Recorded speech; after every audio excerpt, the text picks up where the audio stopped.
Number 3 में total 6 questions है, ठीक है।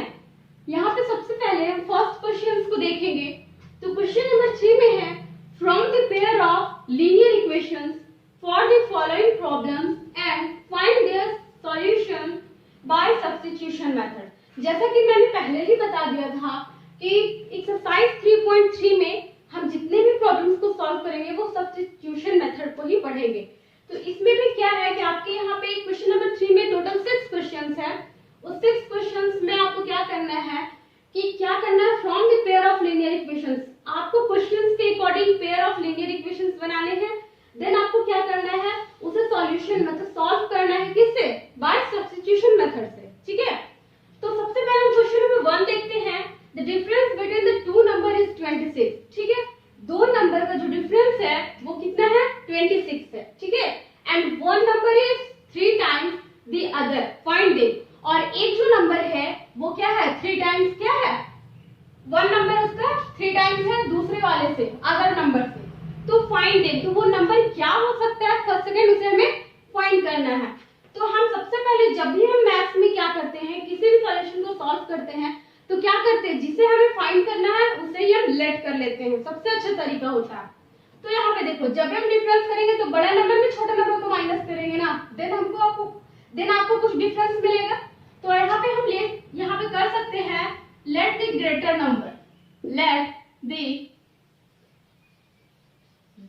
नंबर। आप क्या कर रहे हो, एक ग्रेटर नंबर को लेट कर रहे हो, तो हम x मान लेते हैं, ठीक है। एंड द स्मॉलर नंबर, और स्मॉलर नंबर को भी लेट कर लेते हैं तो y लेट कर लेते हैं, ठीक है। तो जब भी हम बड़ा नंबर को छोटा नंबर में माइनस करेंगे तभी हमको डिफरेंस मिलेगा। तो इसलिए हम ग्रेटर नंबर को लेट कर लिए एंड स्मॉलर नंबर को लेट कर लिए। अब बोल रहा है फर्स्ट अकॉर्डिंग टू क्वेश्चंस देखते हैं, ठीक है। बोल रहा है difference between the two number is 26। Difference between the two number means greater number और स्मॉलर नंबर, इन दोनों का डिफरेंस कितना दिया हुआ है, 26 दिया हुआ है। तो ये आपके पास क्या हुआ, एक इक्वेशंस मिला आपको।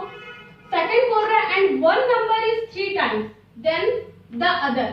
One number it means x का जो नंबर है वो 3 टाइम्स किससे है, इस अदर वाले से ये 3 टाइम्स है। तो आपको ये बात पहले भी बता चुकी है बहुत सारे सॉल्यूशंस में कि जो 3 टाइम्स होता है उसमें 3 नहीं करेंगे, इसका 3 करेंगे। इट मींस इसका 3 गुना ये बड़ा है, ठीक है। तो x is equal to 3y, ये आपका क्या हो गया, सेकंड इक्वेशन। आपके पास दो इक्वेशन मिल गया। आप क्या करते थे, इक्वेशन 1 लेकर के x का वैल्यू निकालते थे, x का या y का। आपके पास ऑलरेडी यहाँ x का एक वैल्यू है, तो आप क्या करोगे, इसे पुट करोगे दूसरे वाले इक्वेशन में। हमेशा x is equal to 3y है, तो आप क्या करोगे, putting the value of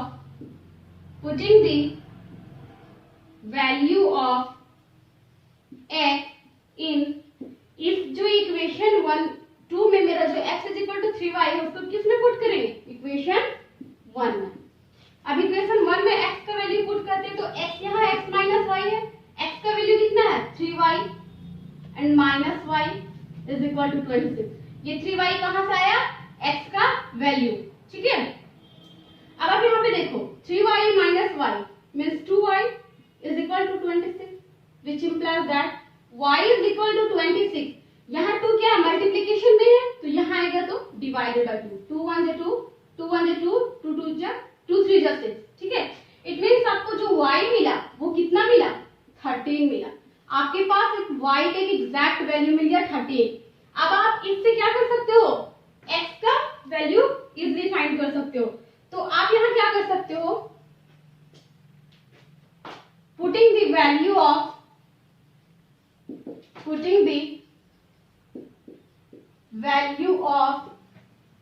y in equation, जो आपको इक्वेशन इजी लगे आप उसमें y का वैल्यू पुट कर सकते हो। तो यहाँ देख सकते हो इक्वेशन 2 बहुत छोटा इक्वेशन है, तो हम एक काम करते हैं इक्वेशन 2 में ही पुट कर देते हैं। इन इक्वेशन 2 y का वैल्यू हम क्या कर रहे हैं, इक्वेशन 2 में पुट कर रहे हैं। तो मेरे पास पहले हम देख लेते हैं कि क्या equation x is equal to 3y है, यही मेरा सेकंड इक्वेशन है। और हमें क्या करना है, y का वैल्यू पुट करना है। y कितना आया है, 13 आया है। So x is equal to 3 into y कितना है 13। It means x is equal to कितना हो जाएगा, 13 3 जा 39। भी वैल्यू फाइंड हो गया। अब आपके पास x भी मिल गया, y भी मिल गया, इट मीन्स आपको ग्रेटर नंबर भी मिल गया और स्मॉलर नंबर भी मिल गया। तो आप यहाँ लिख सकते हो कि hence the two numbers are, वही ना फाइंड करना था, hence the two numbers are, hence the two number are, क्या क्या है आपके पास, एक x इज इक्वल टू 39 है तो यहाँ लिख देंगे नंबर्स आर 39 एंड y कितना आपके पास 30। This is the answer. I hope कि आपको ये क्वेश्चन बहुत अच्छे से समझ में आया होगा। सब्स्टिट्यूशन मेथड अगर आपको पता है तो आप इस तरह की कोई भी क्वेश्चन इजीली फाइंड कर सकते हो, ठीक है। नेक्स्ट है क्वेश्चन नंबर 3 का सेकंड पार्ट। सेकंड पार्ट में आपके पास क्या है, सेकंड पार्ट में है the larger of two supplementary angles exceeds the smaller by 18 degrees, find them। सबसे पहले मैं आपको बता दूं कि सप्लीमेंट्री एंगल्स क्या होता है। सप्लीमेंट्री एंगल्स होता है टू एंगल्स का सम 180 डिग्री, ये आपको पता भी होगा, बट फिर भी यहाँ पे देखो क्या बोल रहा है question, the larger of to supplementary angle exceed the smaller by 18 degree. It means यहाँ पे दो एंगल्स तो है ही, बट क्या बोला है, फर्स्ट वाला जो एंगल है, इट मींस जो लार्जर एंगल है वो क्या है, स्मॉलर एंगल से 18 डिग्री क्या है, बड़ा है, ठीक है, बड़ा है। तो बोल रहा है फाइंड देम, तो दोनों को फाइंड करना है कि वो एंगल्स कितना कितना डिग्री का है, ठीक है। तो हमें हमेशा पता है कि जो चीज हमें फाइंड करनी होती है वो चीज हम क्या करते हैं, मैथमेटिक्स में लेट कर लेते हैं। तो आप यहाँ पे कर लो लेट, क्या करेंगे, let the larger angle, larger angle, आप लार्जर एंगल को लेट करोगे x degree and let the smaller angle is equal to y। आपने लार्जर एंगल और स्मॉलर एंगल को क्या कर लिया, लेट कर लिया। अब हम क्वेश्चंस के अकॉर्डिंग देखेंगे, according two questions the larger of to supplementary angle exceeds the smaller by 18 degree. बोल रहा है जो बड़ा वाला एंगल है, बड़ा वाला एंगल इट मींस क्या, x, वो क्या बोल रहा है कि इस y से, इट मींस छोटे वाले एंगल से क्या है, 18 डिग्री बड़ा है।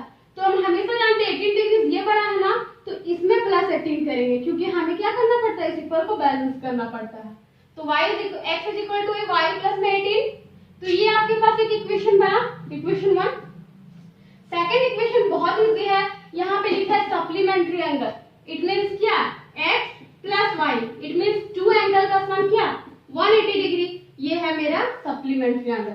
तो आपके पास इक्वेशन 1 एंड इक्वेशन 2 है और आपको एक वेरिएबल का वैल्यू यहाँ पे दिखा दिया है, तो आपको डायरेक्टली क्या करना है, इस वेरिएबल को सेकंड वाले इक्वेशंस में पुट करना है। तो यहाँ पे क्या करेंगे, putting the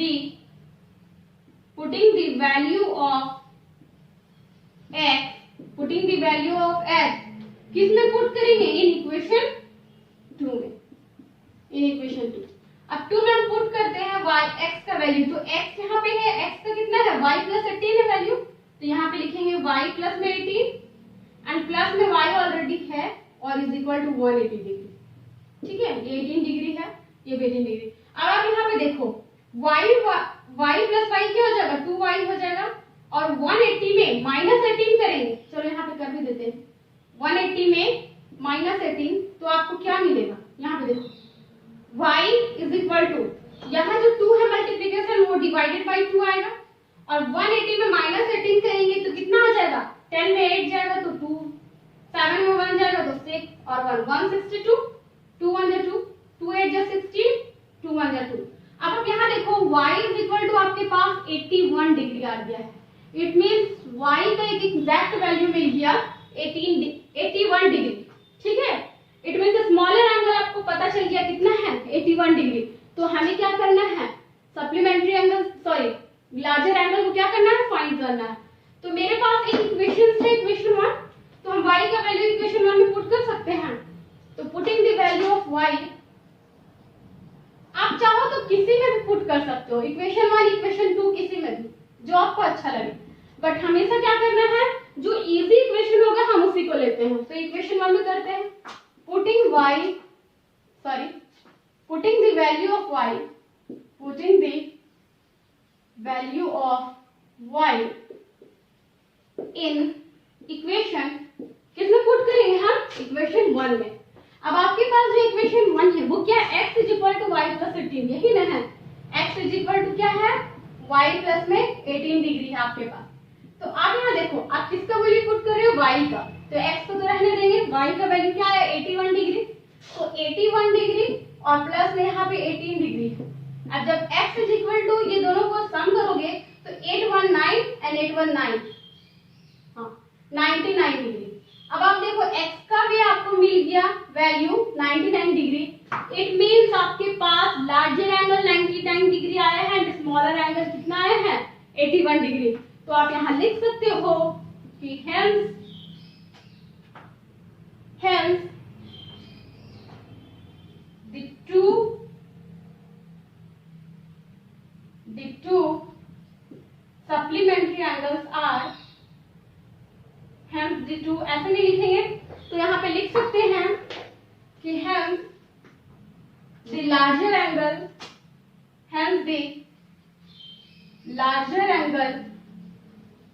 is equal to, larger angle क्या था? x था ना, it means 99 degree and the smaller angle is equal to, क्या है आपके पास स्मॉलर एंगल? 81 डिग्री। तो 81 डिग्री ये आपका हो गया आंसर। ठीक है, आई थिंक ये क्वेश्चंस भी आपको क्लियर हो गया होगा। ठीक है, नेक्स्ट है क्वेश्चन नंबर 3 का थर्ड पार्ट में है the coach of a cricket team by 7 bats and 6 balls for ₹3800, let us see buys 3 bats and 5 balls for ₹1750, find the cost of each bat and each ball। इसमें भी क्या करना है हमें कि कॉस्ट फाइंड करना है एक बॉल का एंड एक बैट का। बोला क्या है कि ये क्रिकेट टीम की जो कोच है, हाँ कोच, उसने क्या किया है? 7 बैट्स एंड 6 बॉल्स 3800 रुपीज में ली है। ठीक है, और फिर बाद में क्या किया उस कोच ने, उस क्रिकेट टीम की कोच ने कि 3 बैट्स एंड 5 बॉल्स और लिए, कितने में? 1750 में। तो पता करना है, इसमें ये बताना है कि वो 1 बॉल का कॉस्ट कितना है एंड 1 बैट का कॉस्ट कितना है। तो सेम वही सब्स्टिट्यूशन मेथड अप्लाई करके बनाएंगे, क्योंकि क्वेश्चन नंबर 3 में ऊपर में ही बोल दिया है कि इसे किस तरह से सॉल्व करना है, solution bye substitution method. Okay, तो हम यहाँ पे देखते हैं। फिर से यहाँ क्या करेंगे? जिस चीज को फाइंड करना उसे हम लेट कर लेंगे। तो हमें फाइंड करना है cost of ball and cost of bat. तो late the cost of a bat is equal to x and let the cost of a ball is equal to y। आपने दोनों का कॉस्ट क्या कर लिया? लेट कर लिया। अब हम क्वेश्चंस के अकॉर्डिंग देखेंगे ATQ according to question. 7 bats and 6 balls for ₹3800। Cricket team की कोच ने क्या किया? 7 बैट्स लिए एंड 6 बॉल्स लिए। तो इसका 7 और यहाँ पे कॉस्ट क्या माने? x। इट मींस 7 बॉल का कॉस्ट कितना है? 7x और 7 बैट का कॉस्ट 7x एंड 6 बॉल का कॉस्ट 6y। ठीक है, तो 7 bats and 6 balls is equal to 3800 मिल गए। ठीक है, तो आपके पास ये एक इक्वेशन मिला। सेकंड में क्या बोला है? 3 बैट्स, इट मींस 3x का कॉस्ट होगा, और यहाँ पे 5 बॉल्स, इट मींस 5y का कॉस्ट होगा। कितने में? 1750 में। ठीक है, तो आपके पास इक्वेशन 1 और इक्वेशन 2 मिल गया। अब आप क्या करोगे? अब आपको क्या करना है? इक्वेशन 1 से क्या करना है? किसी एक वेरिएबल का वैल्यू निकाल के दूसरे इक्वेशन में पुट करना है। तो हम लिखते हैं यहाँ पे फ्रॉम इक्वेशन 1 से देखते हैं 7x है, तो यहाँ 7x plus 6y is equal to 3800। हम यहाँ पे 7x को रहने देते हैं, तो यहाँ पे देखो 3800 है और ये जो 6y है इक्वल किधर जाएगा? तो माइनस में 6y and then x is equal to आपके पास क्या मिलेगा? 3800 और माइनस में 6y डिवाइडेड बाय ये 7। तो आपको x का एक वैल्यू पता चल गया। अब आप क्या करोगे, इस x की वैल्यू को पुट करोगे सेकंड इक्वेशन में, फर्स्ट इक्वेशन में नहीं पुट करना है, ठीक है। जिससे आप वेरिएबल का वैल्यू निकाले उसको आप सेकंड इक्वेशन में पुट करोगे, ठीक है। तो अब हम यहाँ पे क्या करते हैं, putting the value of x in equation second में पुट करना है हमें। तो यहाँ देखो इक्वेशन सेकंड मेरे पास क्या है, 3x + 5y, 3 है ना, 3x है, तो x आपके पास क्या है, ये टर्म है 3800 है, तो x आपके पास 3800 माइनस 6y और डिवाइडेड बाय 7, यही चीज है आपके पास है, लिख दिए, प्लस 5y है, एंड देन है 1750, ये आपके पास हो गया। यहाँ से हमें y का एग्जैक्ट वैल्यू मिलेगा, देखते हैं। यहाँ पे देखो 7 एलसीएम में है, यहाँ पे कुछ नहीं, इसके नीचे 1 है, ठीक है। आप यहाँ 1 लिख भी सकते हो, नहीं भी लिख सकते हो, ठीक है। तो हम यहाँ पे इसका एलसीएम लेंगे तो 7 होगा। और आप यहाँ देखो 7 1 से 7 होता है, 1 टाइम्स में डिवाइड होगा, इसीलिए यहाँ पे क्या होगा, ये जो लिखा हुआ है वही यहाँ पे आ जाएगा, तो इसे मल्टीप्लाई कर लेते हैं। 0 0 38, 3 जा कितना होगा, 8 3 जा 24 का 4, 2 3 3 जा 9, 9 और 2 11, 1400, ये आपकी क्या आ गया, इसका वैल्यू आ गया माइनस 6 3 जा 18y। तो आपके पास ये चीज था, तो यही लिख दिया हमसे। यहाँ पे देखो प्लस में इसके नीचे 1 है ना, तो 1 7 टाइम्स में जाएगा, तो 7 टाइम्स में 7 आएगा, इट मीन 7 को 5 से मल्टीप्लाई करेंगे तो 7 5 जा 35y इज इक्वल टू 1750। अब आप यहाँ पे देखो माइनस 18y एंड प्लस में 35y, जब आप करोगे तो माइनस होगा, तो अब कितना आएगा 15 में 8 जाएगा तो यहाँ 7 एंड 2 में 1 जाएगा तो 1, तो 17y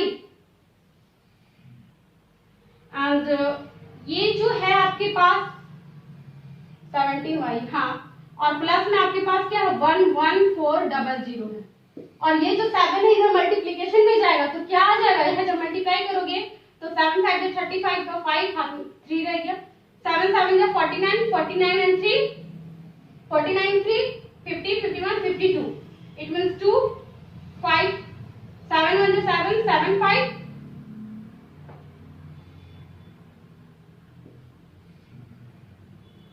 12 है ना। तो यहाँ देखो आपके पास कितना आया 12250।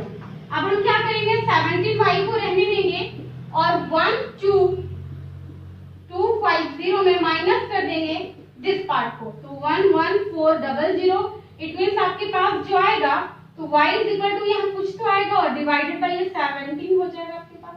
तो आप इसको जब माइनस करोगे तो यहाँ पे 0 हो जाएगा, यहाँ पे 5 हो जाएगा, 12 में 4 जाएगा तो 8 हो जाएगा एंड 0 850 आएगा आपके पास, ठीक है। तो 17 1 जा 17 और 17 5 जा 85 होता है एंड 0, इट मींस y का जो वैल्यू आया आपके पास वो 50 डिग्री आ गया। y का वैल्यू क्या आया, डिग्री नहीं 50 आया, y का वैल्यू 50 आया, ठीक है। तो अब मैं इसे कहाँ सॉल्व करूं, आप इतना क्या करो, या तो स्क्रीनशॉट ले लो या फिर आप इसे नोट डाउन कर लो। मैं यहाँ पे रख करके इसके नीचे बनाती हूँ।